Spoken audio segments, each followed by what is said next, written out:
More money is being put into video games in this day and age than literally ever before. Most of these game budgets can reach the same price of a blockbuster movie budget, which just shows how much of a staple video games have become in our media. Or even in rare cases, we have games like the upcoming Grand Theft Auto 6 title that's projected to be around $1 and $2 billion in production budget. What the f***? It's no wonder they're scraping every penny that they can get from GTA Online. If Grand Theft Auto 6 flops, who the hell's gonna pay for that budget? Mark Zuckerberg? An insane amount of money is being poured into the gaming industry every year, not to mention the inconceivable amount of hard work done by all of the game developers to deliver us these titles. And with this much money and this many talented people behind all of these games, you would think that every AAA title that was released would at least be decent. Yeah, no. I'm not even gonna continue that sentence, just no, it's bad, bro. Month after month, we're getting plagued with some of the most mediocre and below average games that claim to have so much promise, even from the ones behind the biggest game studios like EA or Ubisoft.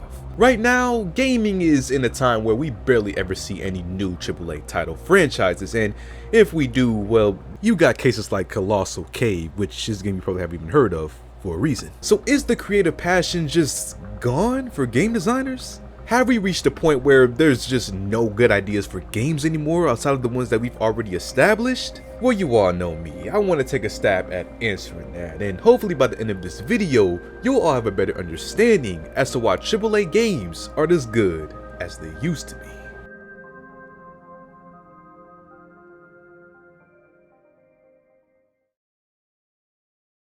So we just talked about how games have bigger budgets now than they ever did before. And that fact is kind of a double-edged sword. On one hand, having that much financial freedom allows for more gameplay opportunities like better graphics, more storyline branching, things like that. However, at the same time, if the game fails to see success once it's released, aka make all that money back that was spent and then some just to keep the gaming company afloat, then that's where you have a really big issue. Having debt from a flopping game could be enough to put any company out of business, or even just, have a loss in general, and that's enough to hurt a business to the point where they'll only stick to producing a game franchise that they know will sell well.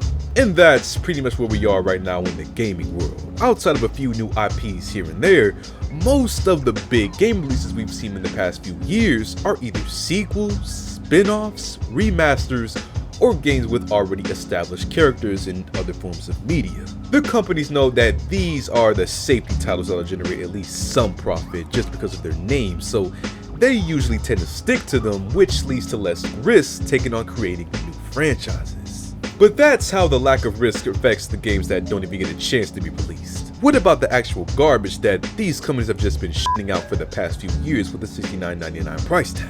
Well, once again, it's to do with these big gaming companies that put pressure on the people that make the game.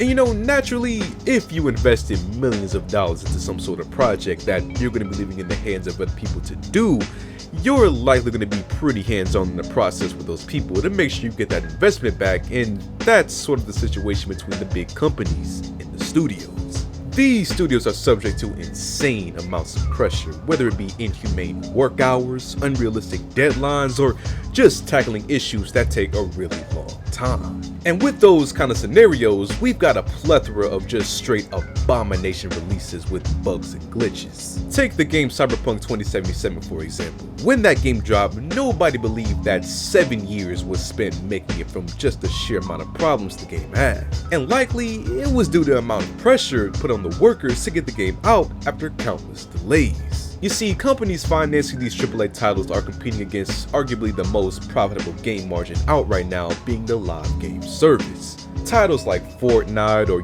Call of Duty's multiplayer mode are always getting new content and in turn getting players to buy into that content, which makes these other AAA title companies trying to achieve that level of financial success in any way that they can. And then a lot of times, they'll even steal one of their key moves by forcing microtransactions in these games. Now, just the word microtransaction alone is enough to put a bad taste in anyone's mouth when talking about a game. I get a little queasy myself just saying it.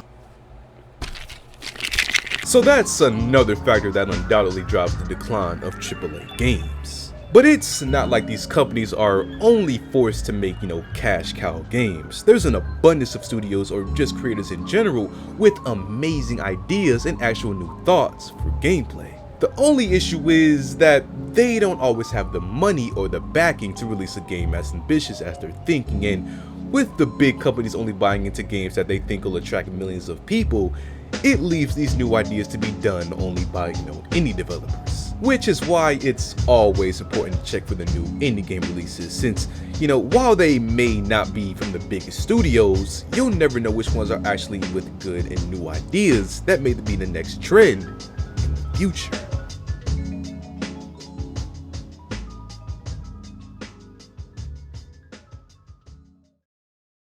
So what do you guys think about AAA titles, man? Feel free to comment down below. And as always, leave a like on the video, subscribe, check out the Patreon.